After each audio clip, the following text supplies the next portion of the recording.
So hello everyone, welcome to another mini blog. তো আজকে আমার একটা মেহেন্দির বুকিং ছিল মুসলিম ব্রাইডের।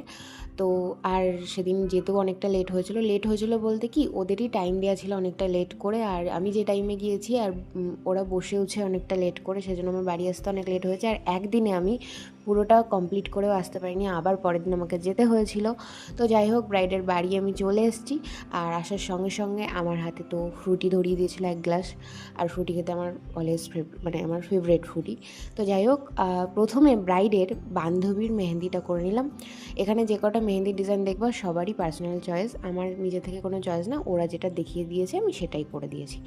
তো এখানে ফাইনালি ব্রাইডের একটা হাত কমপ্লিট হলো।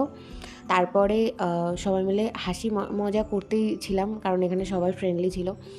আর আমি প্রথমে ভাবছিলাম যে আমি কাউকে চিনি না, আমি কী করে কাজ করব। আমার একটু মানে সব চেনা জানা বলতে কি, আমার একটু মিশুকে সব জায়গার জিনিসটা ভালো লাগে। তো এখানে সবাই হাসি মজা করতে, আমাদেরই বয়সে সবাই ছিল, তো সেই জন্য কোনো প্রবলেম হয়নি।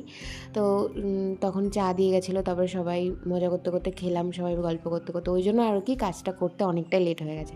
এখানে ব্রাইডের যে বান্ধবী ছিল ওর আরেকটা হাতও কমপ্লিট করে দিয়েছি। তারপরে ব্রাইডের মামি আমাকে ছোলা মাখা দিয়েছিল। তারপর ফাইনালি ব্রাইডের দুটো হাতই কমপ্লিট হয়ে গেছে, মানে ফ্রন্ট সাইডটা, ব্যাক সাইডটা আমি পরের দিন গিয়ে করেছি। এই যে ওর মেহেন্দির কালার, ওর কালারটা কিন্তু অনেকটা সুন্দর এসছে। আর ও সেদিন বউ সেজেছিল। বউ বলতে কি, ওদের মধ্যে বিয়ের আগের দিন যেন কী কী করতে হয়, তো সেই জন্য শাড়ি পরেই ছিল। তো তারপরে ব্যাক হ্যান্ডটাও আমি কমপ্লিট করলাম।